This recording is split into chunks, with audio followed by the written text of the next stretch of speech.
Al is an ordinary farmer who maxes out his skills and somehow becomes the strongest adventurer. However, when he saves a hot princess from a kidnapper, she forces him to become her bodyguard, so he hunts her enemies during the day and plows her fields during the night. It all starts when Al is working in his crop field and sees that the new batch of freaky eggplants is ready to be shipped. As he loads up his carriage, he learns that he has maxed out his farming skills and his attack power is over 9,000. But he glosses over it because he has to deliver the goods to the royal capital. When he starts moving, he spots a dragon near the forest bullying a group of adventurers. So he casually throws a carrot to give them a chance to escape, only for it to explode on impact and instantly wipe out the dragon, leaving him completely shocked. Before anyone can spot him, he gets back on his carriage and begins moving toward the capital. But the adventurers he saved decide to follow the tire marks left by his carriage. Later, at the capital entrance, Al witnesses a girl being kidnapped by a horseman, so he quickly takes action and saves her like a Riz daddy. The kidnapper tries to attack him, but he easily dodges his slashes and Hulk smashes him into the concrete, allowing the guards to seize the kidnapper. As the girl thanks him for saving her, Al realizes the mommies in town are waiting for his eggplants and quickly rushes off. After making sales, Al decides to return to his farm, only to be stopped by the same girl he rescued earlier. She introduces herself as Princess Fowl and asks Al if he'd like to plow her royal fields as well. Being a loser like you, Al blurts out that the job is too much for a lowly farmer like him and declines the offer. He then tries to run away, but Fowl grabs him by his shirt and offers him a good salary. Al still refuses because he only wants to play with hoes on his field. So Fowl grants him a spacious field in the capital for free if he agrees to work for her. When he asks why she's going so far for him, Fowl reveals it's because her kidnapper was a level 500 mafia boss, and Al made him look like a level 1 crook. When Al asked her to explain the level system, she told him that an ordinary human has an average stat of 50, and only the knight captains are around level 600. The strongest hero is supposed to be level 1000, so when Fowl asks him to show his level, Al remembers he's got the average stat of 65,000 and definitely can't show her. Just then, the party of adventurers he saved earlier shows up and reveals to the guards that someone else used a powerful spell to slay the dragon. When they mention seeing horse wagon tracks in the area, Fowl realizes it must have been Al who bested the dragon. Before she can ask him, she sees that he has already taken off, but she promises to find him again. That evening, Fowl returns to the palace and learns that a swarm of monsters is heading towards their city, which she finds odd because humans have formed a peace treaty with the Demon King. Just then, Administrator Cecil explains that this operation is led by the Demon Commander Romeo, who wants to avenge the Demon King's defeat. The king is confused because Romeo is the one who proposed the peace treaty, but Cecil believes he did so to make humans drop their guard so he could attack them again. Since the hero who defeated the Demon King is dead, Cecil advises the king and Fowl to escape the capital while he and the forces hold the monsters off. Meanwhile, Al returns home and is immediately visited by his bestie, Testa, who informs him that a swarm of monsters is crossing through their lands. Worried for the juicy eggplants, Al runs to the field and sees the monsters avoiding his crops and moving straight towards the capital. Subsequently, Cecil leads the king out of the city, but when they reach a dead end, he suddenly attacks the king and all his knights. As Fowl wonders what's going on, Cecil reveals that this human form was merely a disguise, and his real self is the Commander Romeo. When Fowl asks what he plans to do, Romeo reveals his plans to impersonate the king and rule over humans. He then hurls a deadly magic attack towards the king, but the old man puts up several shields to deflect it. Fowl joins spells with him to push Romeo back, but Romeo activates a second spell and destroys the shield. He then tells the king to say his final prayers, but just as he launches another attack, Al arrives and slams his hoe into the ground to deflect Romeo's attack. Romeo is pissed at this and tries to attack Al, but Al blocks him again and plants his face into the cliff. This makes Romeo reveal his true demonic form, but as he takes a leap, Al punches him in the face and knocks him out with ease. With the commander's defeat, the other demons run away and Al is hailed as the hero by the king. Later, the king offers him a job to serve at the palace, but Fowl knows Al is only interested in growing multi-purpose eggplants. Thus, she grants him a 33,000 square meter farmland in exchange for his registering himself in the guild and defeating monsters once in a while. Later, Fowl takes him on a tour of the capital, and Al is thrilled to see everything they sell at the market. He then notices a barbecue stall and immediately orders grilled skewers for himself and Fowl. As they walk around eating, he asks Fowl if it's really okay for a princess to roam around freely, only to learn that Fowl has a maid named Albie who works as her body double when Fowl needs to go out. She adds that learning about the populace is among her duties too, but Al believes she's just wasting time with him. Fowl then takes him to a guild where Al once again reminds her that he only wants to be a farmer, but will become a part-time adventurer to repay her for the land he received. Fowl tells him to keep her identity a secret, also adding that she's wearing a magical accessory that helps her be unrecognizable. With that, they step inside to a busy tavern, and the Guidemaster immediately recognizes Al as the hero who saved their city. He takes Al to the reception when Miss Massive Jugs named Helen serves him. Just as he introduces himself, his tummy starts to growl, so Helen treats him to a meal. After they're done eating, she notices his application says he's a farmer and asks what made him decide to become an adventurer. He tells her he's doing it to repay someone, but he's a farmer at heart and will do adventuring as a side hustle. Just then, the adventurers he saved from the dragon recognize him and tell everyone that Al defeated an S-ranked dragon in a single blow. As everyone starts chatting about him, he quickly tells them it was a fluke. But Helen suggests he consults these guys for help because they are veterans. They introduce themselves as Jake, Lineia, and Luke, and when Lineia invites him to join their party, he politely refuses, saying he wants to live as a farmer. However, Lineia calls Cap and says she'll see him on the battlefield, and he finally realizes what it means to be a woman. Afterward, Helen tells him he'll be starting at G rank, and while others take years to get to higher ranks, he might become an S rank fast because he's already overpowered. Al instantly vows never to reach S rank because that'll make him stand out, and Helen gives him his first quest: gather 10 stalks of milk grass from the Forest of Grim. She explains that it's used as a recovery potion essential for adventurers and advises him to read the manual to learn which monsters he can face. She also suggests he stop dressing like a twink, but when he says he has no money to buy new clothes, Helen gives him a defensive robe for free. Now dressed as a fruity homelander, Al leaves the guild with Fowl, who had been hiding until now using her magic accessory. After they part ways, Al heads to the forest to collect herbs, but spots a black scale nearby. As he reads the manual to wonder which monster dropped it, he reads that orcs are in their ditty party season, and men must stay clear of female orcs unless they want their sausage crushed. Just then, a female orc appears behind him, but before he is stuck paying alimony till he dies, Jake arrives and takes the orc down.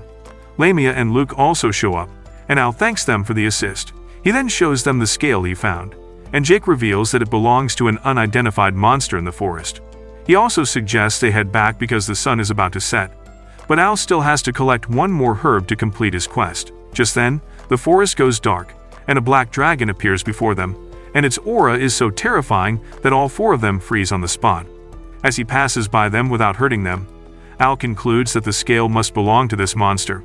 He looks at him to see what level the dragon has, only to learn that it's over 9,000. Later, Helen dreams of the same dragon turning her into spaghetti, but she doesn't even understand what she saw. The next day, Helen's adoptive mom notes that Helen looks worn out, and she admits she lost all her memory from when she went home yesterday. One suggests she see a doctor because she is always working so hard. But the conversation is interrupted when Al shows up to report what he saw last night. They immediately head to the Guidemaster's office, where Jake tells them that the dragon had an attack power of 230,000, much to everyone's shock. Luke adds that the dragon is named Oroboros, and it's strong enough to destroy the whole country in the blink of an eye. Helen freezes upon hearing the name before suddenly slamming her head on the table, and when others ask her to rest, she insists on staying. Lineia adds that the dragon was so powerful they couldn't even move, and only heroes stand a chance against something so strong. Jake suggests they close off the Forest of Grim right away, and Al pulls out the dragon scale he found there. Helen gets terrified upon seeing it, recalling a memory in which her brother became dinner for a dragon that had similar scales. This pushes her over the edge, and she collapses on the floor. Later, Al is waiting when one arrives to tell him that Helen will be fine. She also notices the robe he's wearing and is surprised to learn that Helen gave it to him. One adds that Helen has no memory of her childhood, and the only thing she had when one found her was this robe. One wonders if this robe is connected to the dragon, so Al promises to get to the bottom of it. One sternly tells him not to play hero because he's just an S rank, but he assures her he won't go to the forest and do research in the library. One then gives him a quest to find more about the dragon and even gives him recovery potions as an advance payment. With that, he steps outside and runs into the mailman, Reeks, who gives him a letter from his mom. Afterward, he heads to the library but starts fretting because there's nothing noteworthy in the books. He recalls that Romeo only had 5,000 attack power when he was defeated, and since Al himself is at 50,000, he can't possibly protect the city from a dragon with a power level of 230,000. He decides to read the incident report of the time one found Helen, but the librarian says his rank isn't high enough. Just then, Val shows up and uses her royal status to give him entry to the elite section of the library. There, he learns that Oroboros attacked the village of Hanel 15 years ago, but she finds it odd because Oroboros is supposed to have died in battle against a dragon named Mirage. Sensing something fishy, they both head to the village and find it completely in rubble, only for Al to hear a voice calling to him. He follows the voice and finds the spirit of a boy who introduces himself as Rai, who's been waiting for years for someone to find him. Turns out, only Al can hear or see Rai, and when the boy asks Al about his robe, Al tells him he got it from the receptionist at the Adventurers Guild. Rai reveals he was wearing that thing when he was alive, and it's a magical item that has high defense stats. Hearing this, Al turns on his Rizzler daddy mode and wraps the robe around Val, and this immediately makes her cookie moist. Oh yes, Daddy! However, she can now see Rai and starts to scream, but Al covers her mouth and asks Rai to continue his story. Rai says he's relieved to learn his sister is safe, and finally reveals that he's the younger brother of Helen, who was the sole survivor of Oroboros' attack. Al tells him that Helen doesn't have any memories of the past, and Rai believes she sealed them away because it was more traumatic than when your uncle diddled you. However, this means she is in danger, and Rai begs them to save her. 15 years ago, Helen was looking for Rai in the forest and found him practicing with a knife. As he fell flat on his face, Helen ran to make sure he was okay and scolded him for being too reckless. Rai argued that he wanted to be a brave warrior and taking risks was part of the job, but Helen told her he was her only brother and she couldn't help but worry for him. As she wiped the dirt off his face, Rai was annoyed because she treated him like a Pookie even though he wanted to be a Giga Chad. Just then, a dark cloud covered the sky, and Oroboros made an appearance. The dragon turned the whole village into his personal bonfire, and the siblings returned to find their house burned up. As Oroboros turned its attention to them, Rai grabbed Helen's hand and ran. As he hid behind a wall, he saw the dragon approaching two young ones and an old lady. But when the young boy threw a rock at Oroboros, the dragon told him that he was most offended by those who didn't show fear. As the dragon prepared to cook them, Helen was about to tell them to run, but Rai stopped her and told her that they could only save themselves in this situation. With that, the siblings made a run for their lives, but Oroboros blocked their path and enjoyed toying with them. As they ran again, Helen tripped and fell like every dumb woman in a horror movie, allowing Oroboros to catch up to her. The dragon told them he enjoyed the look of terror on their faces, but Rai tried to play hero by throwing a knife into Oroboros' eye. Not only did it do no damage, but Oroboros was also offended at the audacity of this brat to think he'd take him down with a mere knife. In his rage, the dragon leaped towards Rai but stopped right as his teeth impaled the poor boy's body. Oroboros then revealed that he didn't intend to end all of them, so he would not hurt Helen and would wait 15 years to finish what he had started today. Hearing this, Rai told the dragon that he would protect his sister even after his death, and his resolve impressed Oroboros so much that he let Rai's soul linger in this world so he could see with his own eyes when Oroboros cooks his sister. With that, the dragon vanished, and Rai died in Helen's arms.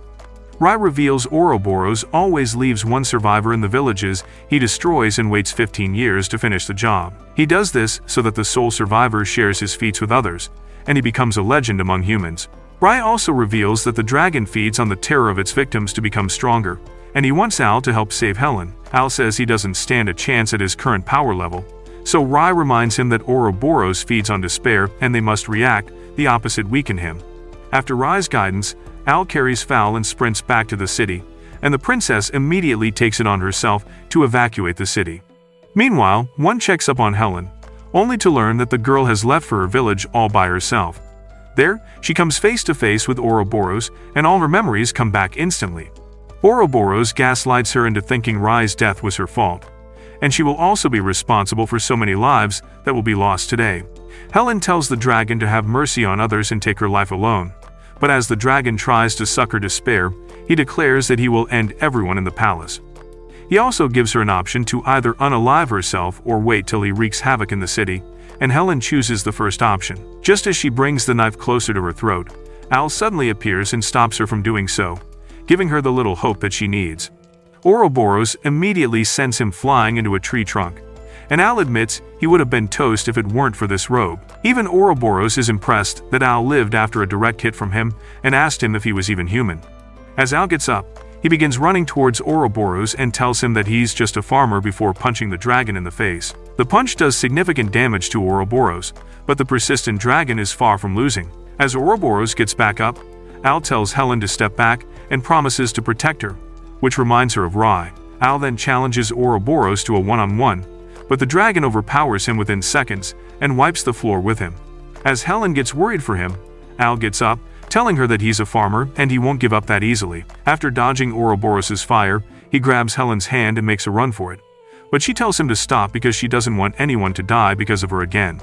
Al assures her that Ruri's death is not her fault, and even tells her that he met Ruri earlier today. Al then passes on Ruri's message, telling her that her brother is proud of the fact that he gave his life to save her, and he wants her to live a long and happy life. As Helen finally calms down, Al tells her that he's come here to give her hope because that's Ouroboros' biggest weakness. Just then, the dragon catches up again, threatening to make them suffer. But Al notices that Ouroboros' stats have gone down significantly, so he boldly tells the dragon that he isn't afraid of him. Hearing this, Ouroboros charges at him in rage, but Al channels his inner One-Punch Man and defeats the dragon easily. Just as the battle ends, Helen walks up to him to make sure he's okay, only to stab a knife in his belly. As Al tries to pull out his recovery point, he can't bear the pain and drops it on the floor, prompting her to mock him. She then charges at him again, and Al barely dodges her attacks before getting down on one knee.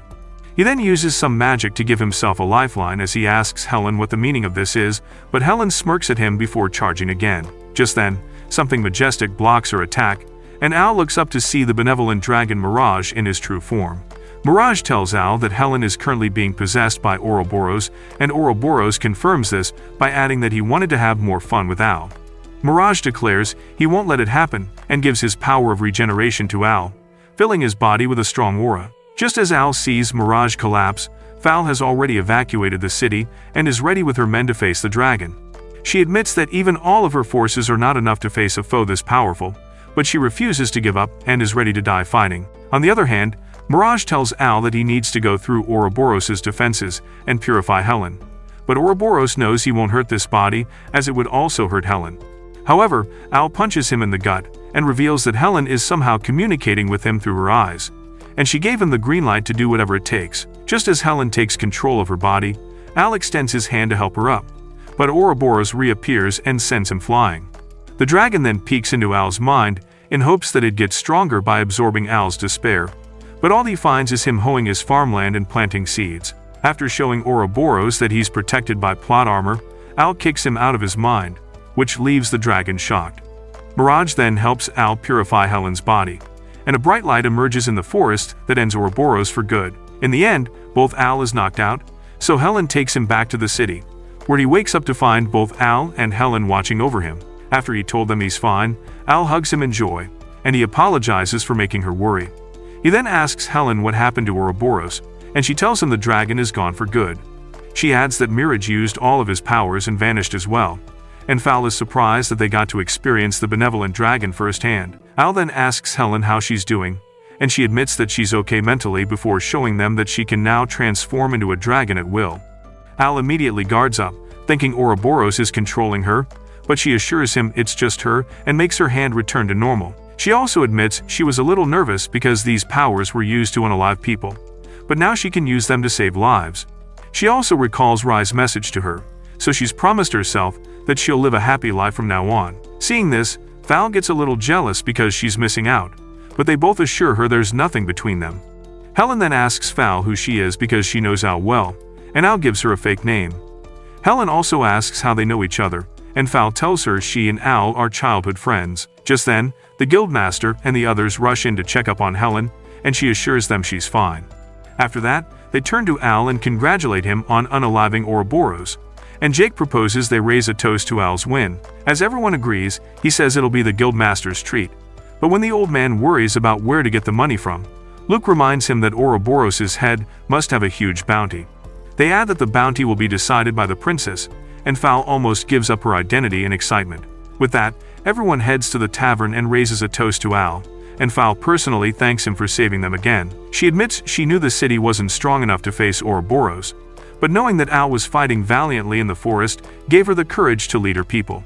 The next day, Al asks Testa to help him at the farm, and the man asks if he gets tired caring for his farm both in the village and in the capital. Al says he doesn't because he loves farming, and just then, the mailman Reeks shows up to deliver him a letter. Al asks him how he knew where to find him, and Reeks simply says he's a pro. After he leaves, Al reads the letter from his dad, complaining that he moved to the capital without telling them, and his old man thinks Al got himself a shoddy who gives divine sloppy toppies. He also asks Al to come and see him when he has time, and Testa advises him to visit his parents soon because he hasn't seen them in a while. Later that day, Al visits the market and sees a man selling some fresh tomatoes. As he bites into one, his mind explodes from joy, and he starts bombarding the shopkeeper with questions. The shopkeeper is weirded out by his enthusiasm, but after learning that Al is a farmer, he tells the idiot that these tomatoes came from Lurugus. Immediately, Al rushes to the guild and informs Helen that he needs to leave the city, and she starts to worry that he doesn't like it here. However, he assures her that he just wants to visit his parents in Lurugus, and also buy some fertilizer there for his crops. He then asks Helen if she can transfer his quests to someone else, and Helen says she'd just do it on her own. She reveals that she's started using the dragon's powers to complete quests, so she tells him to go meet his parents and not worry about the quests. With that, he steps outside, where he runs into Fowl, who asks him to take her on a quest so she can raise her rank. However, Al tells her he's going to meet his parents, and she can't come along. But when she insists, Al disappears like your dad did when you were born. As he's talking to himself in the forest, a giant orc appears out of nowhere and extends its hand, making him wonder if the orc is trying to befriend him. However, the orc asks him if he'd like to play with his green goblin, prompting Al to run to protect his cakes. However, the orc catches up to him and is ready to give him backshots, only for a blue-haired baddie to cut it down. While Al is crying for his violated cheeks, the girl gives him water and asks him why he's traveling alone in this dangerous forest. Al tells her he works as a part-time adventurer, but she finds it hard to believe because he looks like a twink. Regardless, she introduces herself as Ruri and asks where he's headed. When Al says he's going to Lurugus, she reveals she's going there too and asks him if he wants to travel with her. She also jokes that he might get pounded by another thirsty orc if she's not around, but Al asks her why she's not worried about her V-card despite traveling alone with him.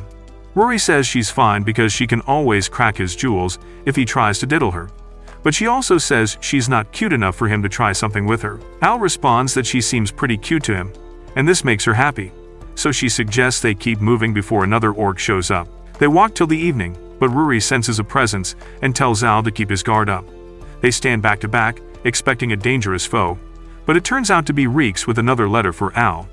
After Reeks leaves, Ruri asks Al if the letter is important, but he reveals a mountain of letters he's been getting from her mom. He then reveals he's going to meet them, but his main goal is to buy fertilizer for his crops. Afterward, he asks Ruri why she's traveling alone, and she says it's fine because no one really worries about her anyway. She then pulls out several pieces of cloth from her bottomless bag and suggests they camp out here, much to Al's shock. Soon after, they set up camp, and as Ruri treats him to soup, he asks her why she's traveling to Lurugus. She reveals he's heard rumors of demons troubling humans in Lurugus, and she's going there to take care of it. Al asks why she's taking such a big risk alone, and she says it's her duty because she's the hero's descendant, much to his shock. Despite that, Al worries for her, saying she's still a girl, and Ruri freezes for a few seconds because this is the first time someone has shown her care. After thanking him, she gets up and suggests they get some rest, but Al pulls out his blanket there and then. She asks him to join her in the tent since a wuss like him isn't going to do anything even if she fell in his lap, and Al reluctantly agrees. Inside, he asks why she has 2 mattresses, and she says she keeps one extra just in case. She also asks Al to talk to her until she falls asleep, but as soon as they blow out the lantern, she dozes off. Al also decides to shut his eyes, but Ruri starts moving her legs around in her sleep and crushes Al's family jewels. The next day, they finally arrive in Lurugus, and when Al reveals he's only recently started as an adventurer, Ruri feels happy knowing she was able to escort a rookie. Once inside, Ruri tells him this is the first time she's traveled with someone, and it was fun. She reluctantly asks him if he'd like to travel with her again, and Al tells her that he would need an escort back to the capital in a few days, and she eagerly accepts. She then hands him the address of the place where he can find her before heading off to investigate demons. Much to her surprise, no one seems to know anything about it, making her wonder if it was just a false rumor. Just then, he hears a scream and follows it to find a woman, who tells her that a demon took her sister away. Not wasting a second, Ruri rushes to the forest while Al locates his parents' house on his map. As he walks up to the door, his mom Lucica suddenly rushes out and hugs him so tightly it crushes his bones. While she bombards him with love, Al's steroid junkie dad steps out and mistakes Al for a stranger trying to diddle his wife. He immediately punches Al in the face, but Lucica gets pissed and drags him inside to teach him a lesson. Afterward, she fills the table with a fancy lunch, but Al's dad is given the family dog's spot for misbehaving. Upon tasting, Al blurts out that Lucica's cooking is even better than Ruri's, but Lucica starts pestering by asking who Ruri is. Before Al can explain, his dad assumes Al has finally scored a chick and looks forward to becoming a granddad, but Lucica beats him up again for speaking without permission. Al then explains that Ruri is just his armed escort, and this finally stops the domestic violence. That night, Al catches up with his dad and asks him for places where he can buy fertilizers. After marking his map, he reveals that he's heard of demon activity in the area, but his dad has heard no such rumors. He then asks Al to rest, but Al ends up sleeping in his bed because Lucica is already in his room, ready to cuddle him to death. The next day, after buying the fertilizer, Al goes to town and sees some people gathered around a Pokemon trainer who reveals he was attacked by demons. The man guides Al to the Forest of Illusions, but as soon as Al leaves, the man snaps his fingers, revealing that it was all an illusion to trap Al. In the forest, he sees a woman getting attacked by a demon and quickly defeats it, prompting the woman to cuddle up to him. She then turns into a demon and is about to devour him, only for Ruri to appear and save him.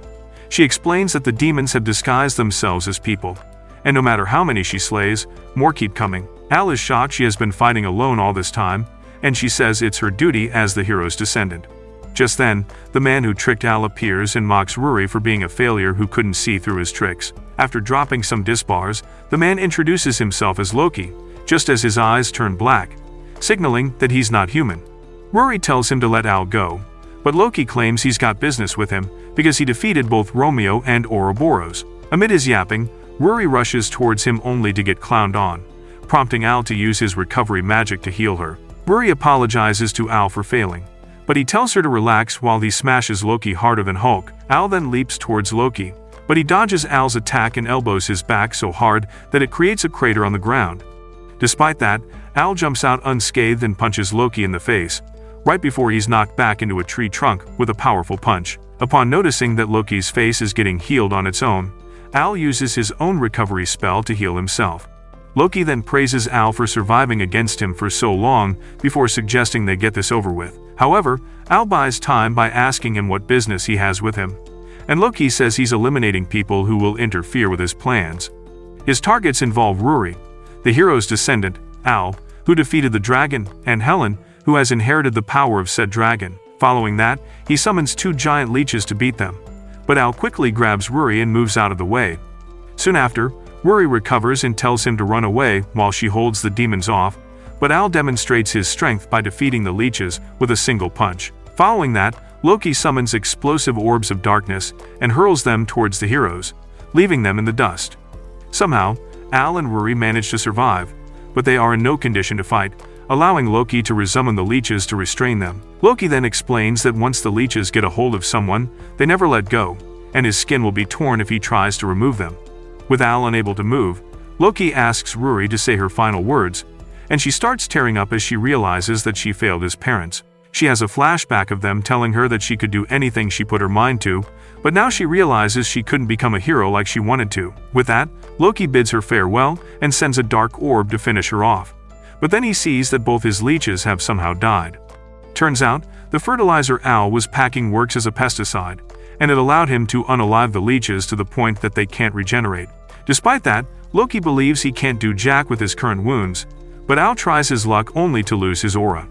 Ruri begs him not to risk his life for her sake, but Al vows to save her because he knows blue-haired shawties give the best sloppy toppy.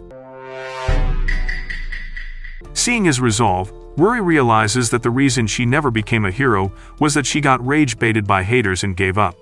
However, Al refuses to give up, no matter how many times he's knocked out, because he's fueled by the power to save others. With newfound resolve, she rejoins the battle by stabbing Loki in the back, but he smirks and tells her such attacks are useless on him. Despite this, she says she won't give up, and suddenly, a powerful aura surrounds her body, which Loki recognizes as the good god's blessing. She then slashes her sword at Loki, dealing significant damage to his torso, while he fails to grasp the gravity of the situation. With another leap and slash of the sword, Ruri turns Loki into ashes and rushes to Al, thanking him for the motivation. However, Al collapses from exhaustion, and she allows him to rest on her lap, admitting that she's developed a crush on him.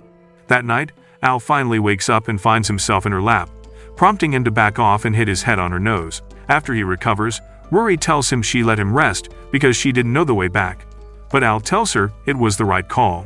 Following that, they start walking back, but Ruri hears a strange noise, making Al wonder if Loki is still alive. Ruri is certain Loki is gone for good, so they focus hard and hear someone calling Al in a ghostly voice. Ruri begins to panic as she admits she does not do well with ghosts, but the voice only gets closer to them.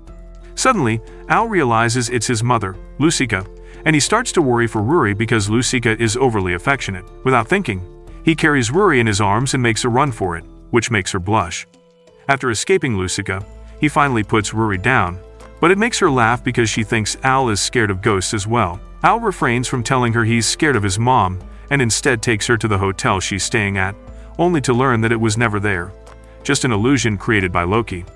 As they look around for a new hotel, Al says he'll need to get a new batch of fertilizer because he used his previous one against those leeches. Soon after, Al stands in front of his house, recalling the day he and Testa got lost in the woods and she came to look for them. They were so scared of her that they ran out of the woods by themselves and returned home, only to find Lucia already there as she teleported. At present, Al opens the door but quickly shuts it back when he sees his mother running in for a hug. Lucica then appears behind him, but he sprints to his room and leaves his dad to receive the beating from her. The next day, Lucica begs Al not to leave them, but his dad asks her to let Al go because he's all grown up. She gives him the death stare to make him shut up, but Al tells her that it's his dream to become a farmer and he must go back to care for his fields. Finally understanding him, Lucica wishes him the best and bids him farewell. So Al meets with Ruri after getting a new batch of fertilizers. As they set foot, she mentions that Loki had some personal business with them, which makes her believe they have a big target on their backs. Al tells her not to worry as he'll always come to save her, and this is enough to make the floodgates go crazy. Meanwhile, Fal is watching over her kingdom with a smile when her maid comes to inform her that the king wishes to see her. A few days later, Fal is about to leave the kingdom for some reason, and the king starts to cry as he thinks he's an incompetent father. Holding back her tears, Fal tells her not to worry about her, and this is best for everyone else. Before this, Al and Ruri arrive at the guild, and Helen learns Ruri is the hero's descendant. She asks Ruri how she knows Al, and Ruri says they're ride-or-die partners. Helen shakes her hand and says it's the same with her, and Al is relieved they got along. Seconds before both girls start arguing over who gets to call dibs on his sausage. Later, Al catches a boy trying to steal some of his harvest, right as Ruri and Helen show up. As Helen tells the boy that he shouldn't steal, Al goes off, not because he stole but because he plucked the vegetable before it was ready to harvest. The boy apologizes to him, but when his belly growls, Al realizes he's hungry and gives him a cabbage. As soon as he takes a bite, the boy tears up at how tasty and ripe it is. After he leaves, Helen tells Al that after he left, the trade with the neighboring city stopped due to increasing monster attacks, and because of that, the prices have gone up and the poor can't even afford food. Just then, they hear the emergency alarm and see that the city has once again fallen under demon attack. The knights and the adventurers rally to fend the demons off, and Helen activates her dragon powers to aid them. While others drool over her, Al is shocked to see how strong she's gotten in his absence.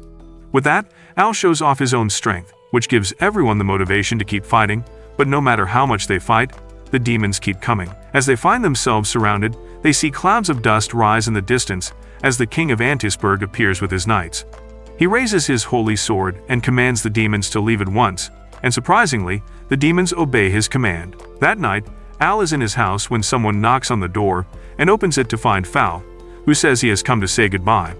Al lets her inside and asks what she means, and she tells him she'll be going away forever, much to Al's shock. Before she can explain further, her maid knocks on the door and tells her it's time to leave, so Val bids him farewell and returns to her carriage.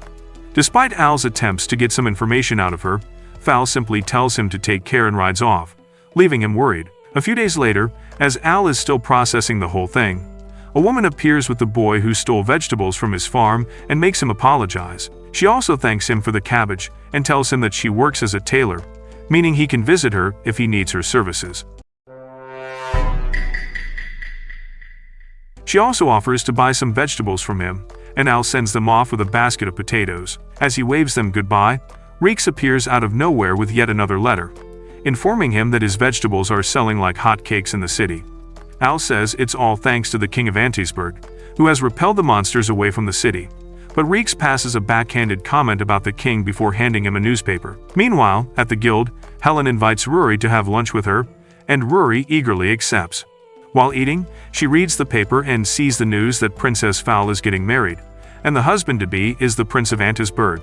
Recalling how the king of Antisburg saved them from monsters, she hopes Val's marriage is not a compensation for the king's help, prompting Ruri to reveal that monsters do not understand human words. Just then, Al joins them and asks if they have seen Val, and they say they haven't in the last 10 days. He then hands them a letter from his mother, who says she had heard of the monster raids in his city and decided to thin the numbers. But it led her down a rabbit hole. Turns out, the sword the king of Antisburg used has no magical powers, and it was made by a regular blacksmith with no magical prowess.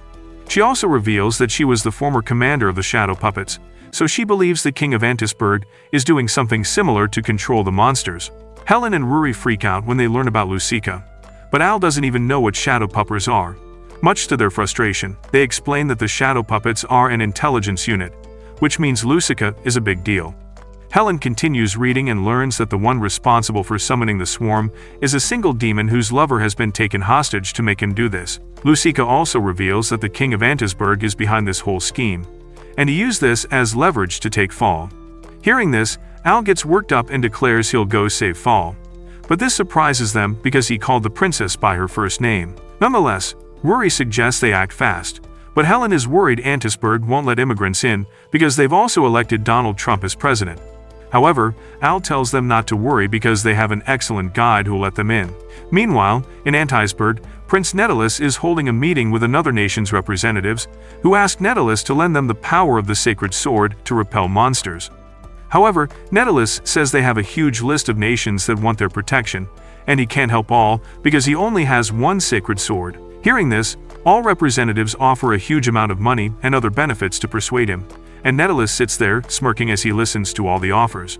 That night, he laughs at how stupid everyone is to fall for his schemes, and asks the demon Gazelle to continue helping them. However, Gazelle refuses to because he's already sacrificed many of his kind for Netulus's vanity. But Netulus smacks him and threatens to unalive his lover if he doesn't follow orders. Just then, Val enters the room and scolds him for raising his hand at a servant. But Netulus brushes it off and pours himself a glass of wine. Meanwhile, Al visits the tailor lady to get new outfits for everyone before joining the rest of his squad at the carriage.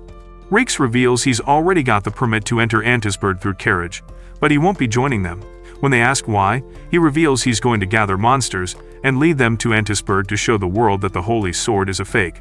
When the squad asks how he'll achieve that, Reeks reveals he's a member of the Shadow Puppets and a demon kind, much to their shock. He reveals he was raised by Lucica, and other demons live among humans peacefully. Gazelle is one of those demons whose human lover is kidnapped, and he's forced to do Netulus's bidding. With that, the squad sets up on their rescue mission, while Val is in the castle, wishing that she gets to see Al before she gets married tomorrow.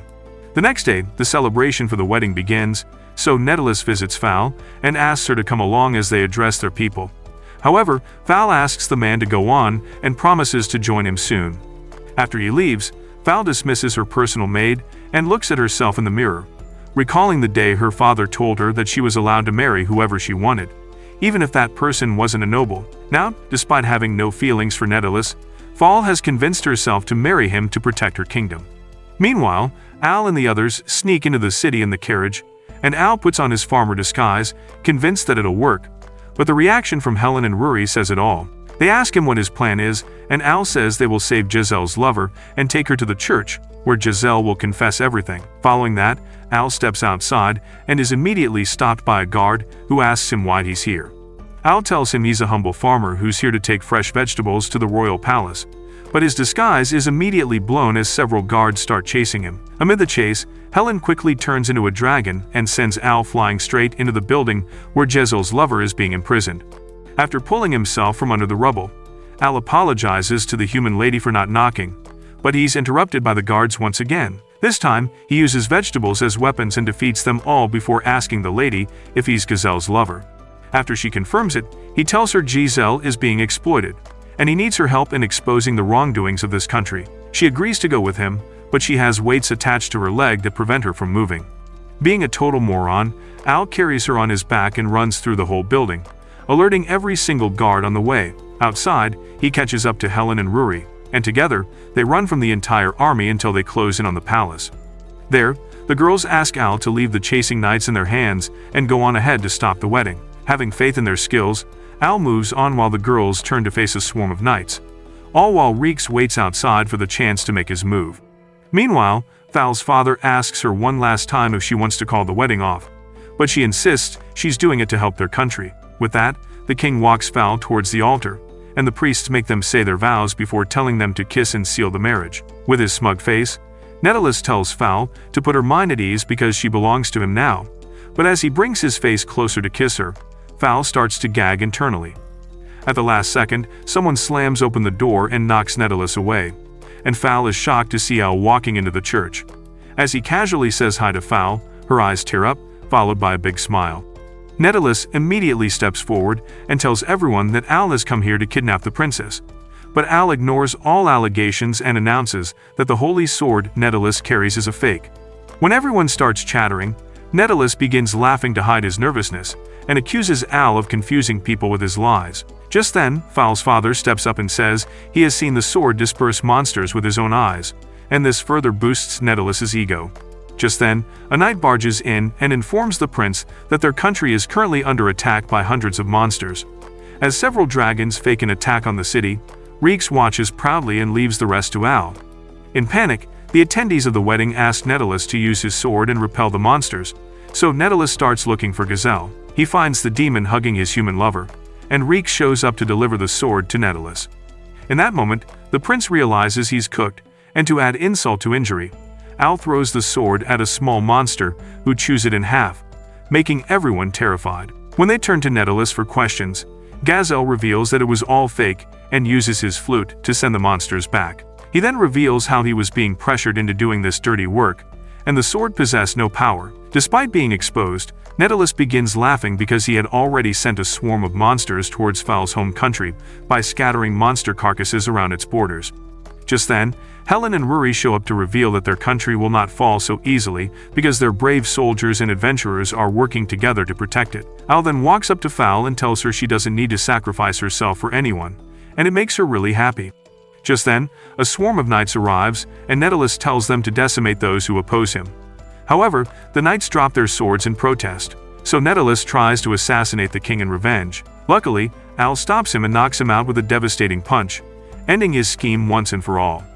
After the knights arrest Netellus, Val jumps into Al's arms and declares that she loves him, causing everyone to freeze in shock.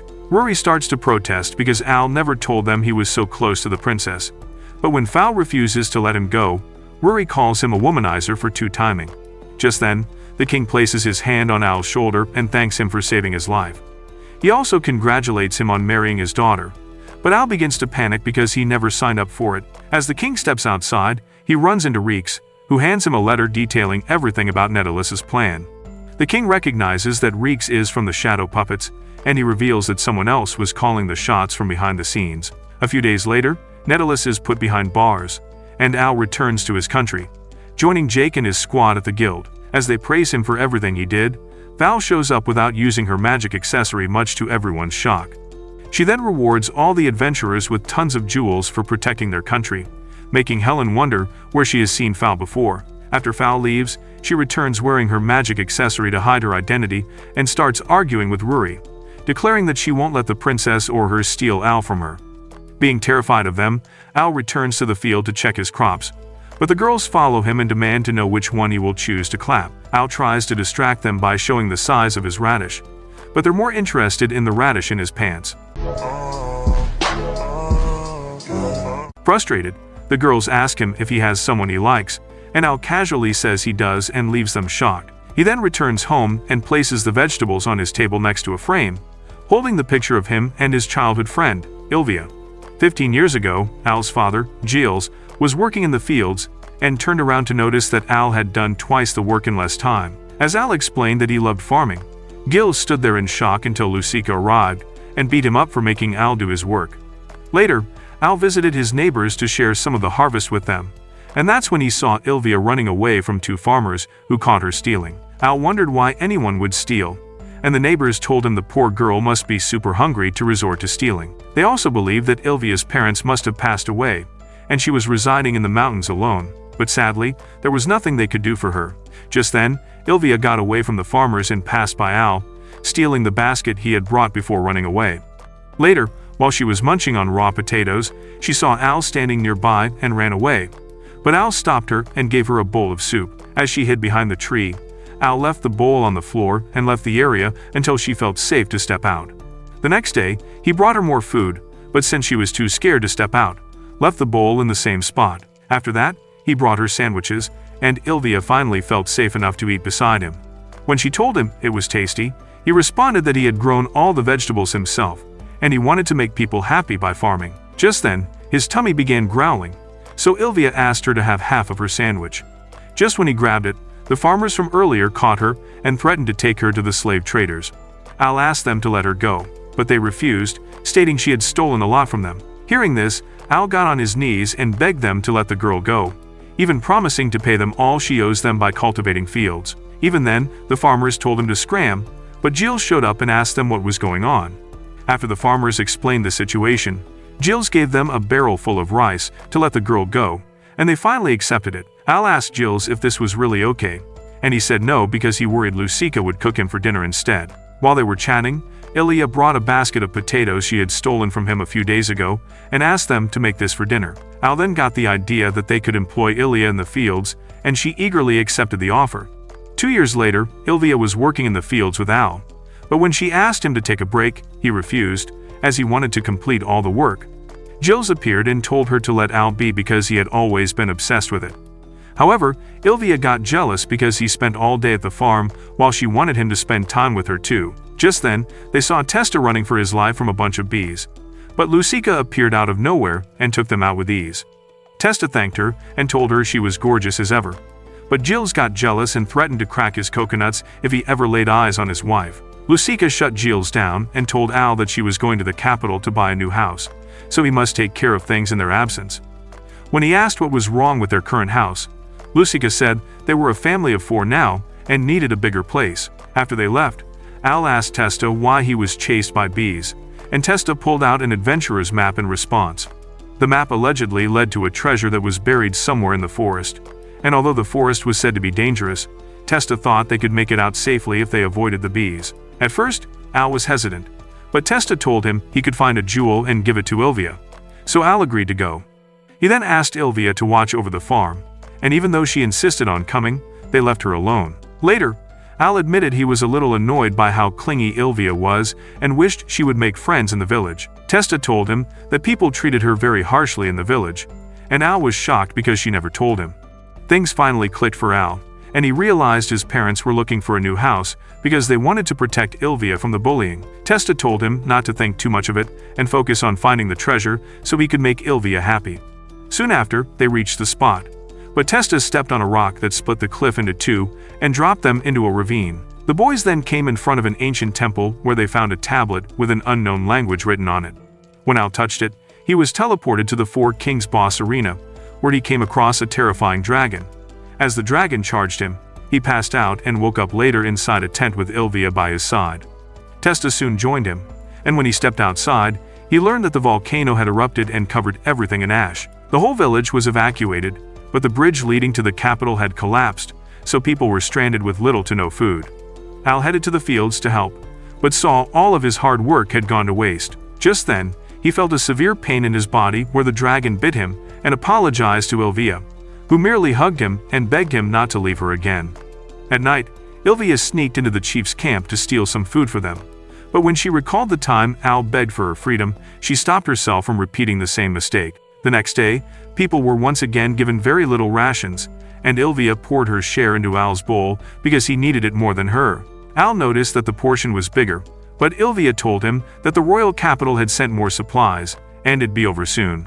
She also told Al that she can't wait to eat the vegetables he grows again, and this lifted his spirits. For the next few days, Ilia gave her portion to Al, but it was too much for her fragile body, and she died of malnutrition. Later, Testa barged into Al's tent to tell him about Ilia, and Al couldn't believe she had given her life to protect him. Soon after, a funeral was held for the poor girl, and Al could not forgive himself for letting her die. After this incident, Al dedicated his life to farming because he is haunted by this terrible memory to this day.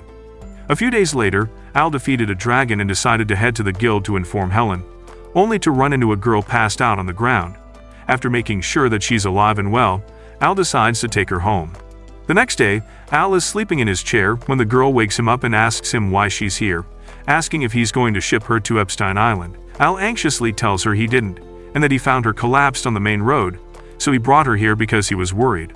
Al then asks her what happened, and she says she was heading to the guild to make a request. She then walks off without explaining anything, but Al offers to take her to the guild because he also has business there. He also offers to make breakfast for her, and she finally introduces herself as Lineia. Soon after, Ruri arrives and sees Lineia in Al's clothes, and it freaks him out because she thinks Al got herself a new throat goat. As Lineia turns to ask Ruri who she is, Ruri gets frustrated and runs off while calling him things that'll get the channel demonetized. Later at the guild, Helen informs Al that Ruri got the wrong idea and promises to clear things up the next time she sees Ruri. Al then tells her that Lineia has come to make a request. So Helen takes them to the office, where Lineia says something weird is happening in her town and she can't fully explain it. Helen worries it's too vague and people won't accept this job. So Lineia turns to Al, who eagerly accepts it. Helen then asks her where she lives, and once Lineia says Gull Town, Al gets super hyped because they produce some special asparagus there. After acting like a complete buffoon with extra chromosomes, Al suggests they head out to Gull Town immediately. But Lineia starts to worry he'll ask for a sloppy toppy as payment. When Al asks why she's so skeptical, she says her father raised a misandrist, so he assures her he wouldn't clap her to save his life. Despite still being a little unsure, Lineia gently grabs his hand and says she will watch over him to make sure he's trustworthy. Al gets nervous and suggests they go, not knowing that Ruri has been watching them this entire time. Later, Al and Lineia take a carriage to Gull Town, and Al gets worried when he learns that the two have cut trade with everyone. Just then, a horde of thirsty orcs starts chasing their carriage, and Al starts worrying for the safety of his cakes. After passing out in Lineia's lap, he wakes up and apologizes to her, making her wonder if he was dreaming of naughty things. As Al assures her he's clean, he notices that Lineia put a calming necklace on him while he was asleep. Just then, they reach the town, and Lineia immediately gets off the carriage, prompting the driver to tell Al that Lineia was stroking his hair and singing him songs to keep him calm while he was passed out. Later, they reach the front gate, and the guards immediately stop Al from entering. But when Lineia tells them he's her guest, they let him pass. Al then looks back to see them holding mops instead of spears, which he finds quite odd. Inside, he stops at a food stall to get some snacks, and also asks questions about the strange things going on in town.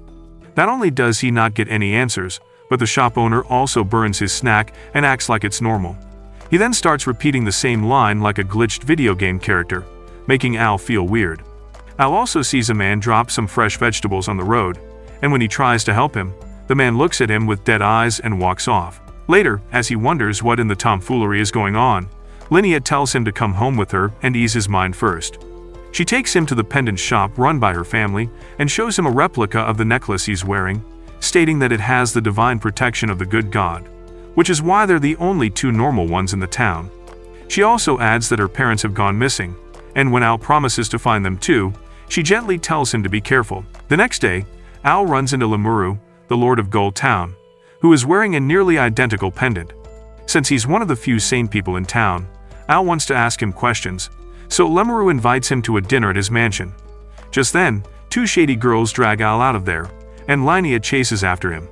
Later, Lineia wonders why Lemuru hasn't sought outside help, and Al says they'll get answers at dinner. Lineia asks him to be extra vigilant, because he's the kind of person who looks and acts like an idiot, but he assures her he'll be fine. That evening, they arrive at Limuru's mansion, and Al asks him what's going on in town. Limuru smirkingly tells him not to be concerned with it, followed by his knights pointing their halberds towards Al. Without hesitation, Al takes out all the guards and rushes to beat up Limuru, but Lineia steps in, reminding him that he's an idiot who trusts people too easily.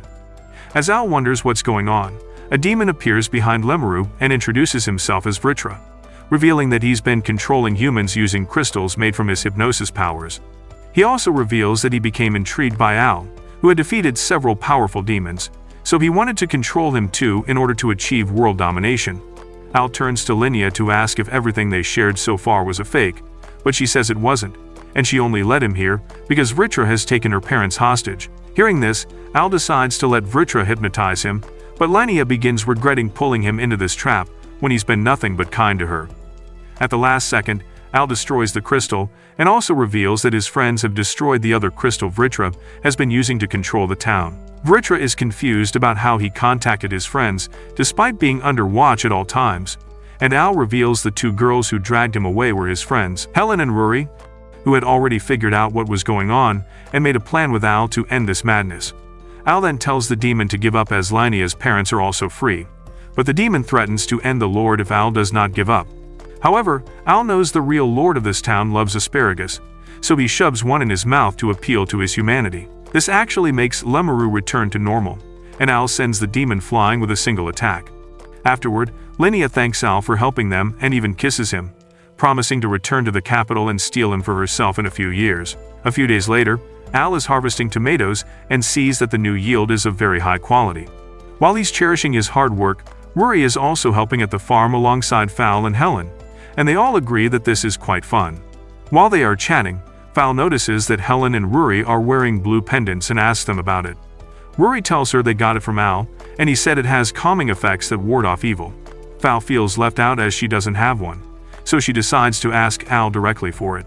However, Ruri tells her it won't be possible because they got it as a reward for helping Al out in a mission. Helen adds that Al got these from Lineia, but Fal gets upset because there's a new contender for Al's sausage. She complains that Al goes on adventures and befriends a new girl every time, and the others agree with her observation. Fal also says they must keep their guard up, or he'll meet another girl.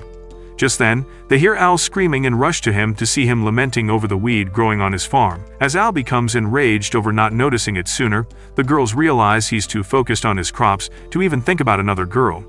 Later, he heads to the capital to sell off fresh vegetables alongside Ruri and Fal, and that's when Jake visits him to buy some stuff as well. Jake also tells him to visit the guild sometimes because Lamia and Luke want to have a drink, and Al promises to visit him next time. Just then, Fal sees the king taking rounds in disguise and quickly hides. As the king approaches their stall, he asks them to treat him like a common man and give him some radish. After Al hands it over, the king asks him when he'll become his son-in-law, but Al tells him he's different like Will Byers. The king tempts him by adding an extra farmland to Al's existing land alongside some advanced farming tools, and Al almost gives in, only for Ruri to stop him. Seeing this, Fal throws a potato in his face and knocks him out, and Al sees an angelic being in his dream. When he tries to chase it, he wakes up to find himself holding the king, making him wonder what he just saw. Collecting himself, he tells the king that he'll think about it, prompting him to leave. After everything is sold, Al thanks the girls for helping, and decides to use the money he earned to buy stuff to destroy the weed on his farm. Seeing his eyes fill up with rage, the girls get scared and scuttle while Al returns to the farm. Later, while Reeks is delivering mail, he sees Al and says hi, only for Al to pass him a grim look. When he asks Al about it, Al tells him he's got weed growing on his farm that has been destroying the crops. Just then, they spot some guys bullying a girl, and Reeks wonder if they are slave traders. Al walks up to them and tells them to stop bullying the girl, but the bullies pull out weapons and tell him to scram. Al quickly dodges the attacks and takes out both of the buyers before turning towards the slave trader, who pisses his pants and runs off. Al then checks up on the girl and sees that she's a demon, which makes her panic. However, Reeks recognizes her as Uria and shows her that he's also a demon, which makes her feel a little better. Reeks then tells Al that Uria is the Demon King's daughter, making him wonder why someone like her is in town. Reeks assures her that Al is not their enemy, so she asks him to save them.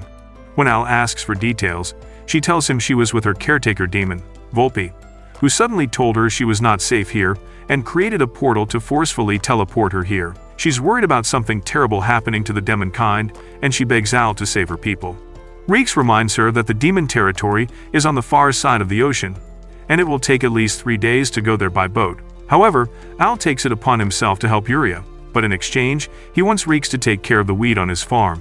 When Reeks asks how they'll find a boat this fast, Al tells him not to worry as he grabs Ilia and walks on water like Jesus.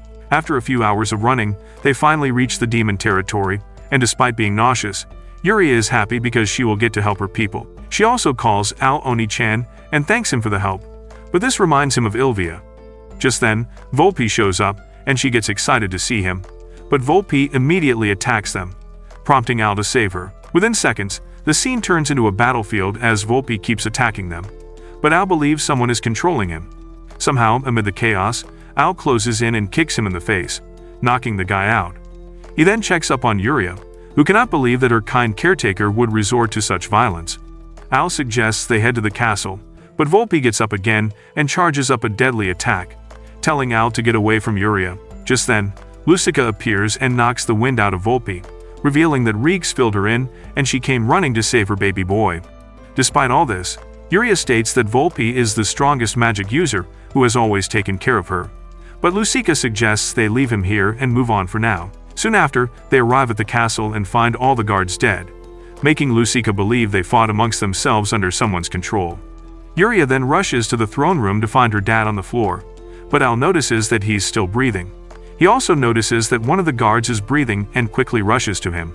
The man sees Ilia in good shape and quickly tells her to get away from Lucica, just as Lucica swings her sword. Luckily, Al grabs her arm at the last second before telling her she's not his real mom. When Lucica asks how he knows, Al tells her his real mom would hug him so hard she'd break his bones. Impressed by how clever Al is, the woman decides to show him her true form, and she turns out to be a pink-haired baddie, whom Al recognizes as Ilia. As Al stands in shock, she tells him she's missed him, and even wore her favorite outfit just for this day. Al cannot believe this is Ilia, because he saw her die and get buried, but she reveals she was saved by the evil god. She then shows him the said god's power, by creating a powerful black orb and using it to slice the whole castle in half. Luckily, Al moves Ilia out of the way, but he is horrified to see the scale of Ilia's power. Ilia then walks up like a final boss and praises Al for being so strong. Although the power of the evil god inside him is sealed away, she tells him he has a special skill that significantly increases his stats, and this reminds Al of the day he leveled up at the farm. Ilia explains that it is thanks to the evil god's power, but Al is confused because he's never even met this evil god. Ilia tells him he has and promises to tell him everything if he joins her side, and Al nearly gives in, only for Ilia to pull him out of it. Ilia angrily tells her not to interfere and grabs her by the throat, but when Al tries to stop her, she uses her powers to make him immovable. She also threatens to end Ilia if Al refuses to join her side, but Ilia tells him to just run away. Ilia then makes an attempt for her life, and as Al runs in to stop her again, he finds himself in a black and white version of reality where time is frozen. As he wonders what's going on, an angelic being appears before him and introduces herself as the good god, who's been in a tussle with the evil god for eons. However, using the pendant he's wearing, she was able to make contact with him and stop time with her powers. She then grabs his hand and grants him her own power that will let him fight against Ilia. She then rewinds time a few seconds and leaves, giving Al a second chance to save Ilia. Al uses his new powers to attack him, but he only grows grass, which is enough to distract Ilia. She makes fun of him for having a useless skill, but vines grow out of it and restrain her, giving Al time to save Ilia. After breaking free, Ilia pulls out a sword and rushes towards Al, but he uses the same vines to block her attack. He then suspends her in the air, and Volpe appears to launch a powerful attack towards her.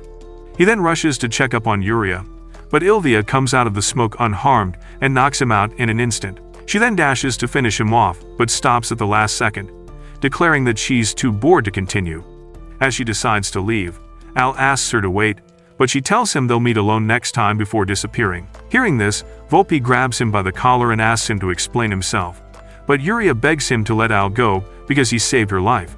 Just then, the Demon King wakes up too and confirms that Al saved them, but he is also curious to know who that psycho shawty was. Al finally tells them Ilia is his younger sister, and asks the Demon King if he knows anything about the evil god. The king tells him said god was involved with his ancestors and promises to contact him when he learns more about it. With that, Al decides to take his leave and tells Ilia he'll come see her again, prompting her to hug him. However, Volpe pulls her back in anger and accuses Al of trying to diddle Ilia, only for the king to shut him up. A few days later, Val asks her maid, Albi, to take her place while she goes out in disguise. Meanwhile, Al is still thinking about everything Ilia said and wonders if all of this is related to the scary dragon who attacked him all those years ago. He then heads to the farm to talk to Testa, asking him if he saw anything the day they went treasure hunting. When Testa provides nothing of value, they sit together to chat for a while, and Al asks him to come to the capital once in a while. However, as he leaves, Testa whispers to himself that he cannot leave the fields. Later, Al heads to the forest where he's chased by an orc again, but he chooses to fight instead of running. Unfortunately, his punch has no effect on the orc, so he runs for his life, only for Jake and the others to save him again. Lineia gets a little upset seeing him struggling against an orc, given that he's a raid boss, and this confuses Al too. He heads to the guild and shares this with Helen and Ruri, who are also confused by this. Helen asks him to show his status screen, and Al pulls it up to reveal that his attack power has gone down significantly. He silently figures it must be because the good god removed the evil god's power within him. But when Helen asks him why it happened, he chooses not to tell her. Just then, Reeks appears with another letter from Al's mother, who got to know about the recent events and has promised to look into it. Just then, Val appears and asks Al to hang out with him, but Ruri gets upset because she wanted him to herself. Helen also joins the Ho train, and they join up with Jake's squad to have drinks. Al still has a lot of questions unanswered, like how Ilia is alive and what her connection to the evil god is, but for now, he's surrounded by 3 thick baddies who are dying to taste his sausage on command. Hot and spicy meat. Yeah, boy. That's it for this video. Leave a like if you enjoyed and watch this video on screen.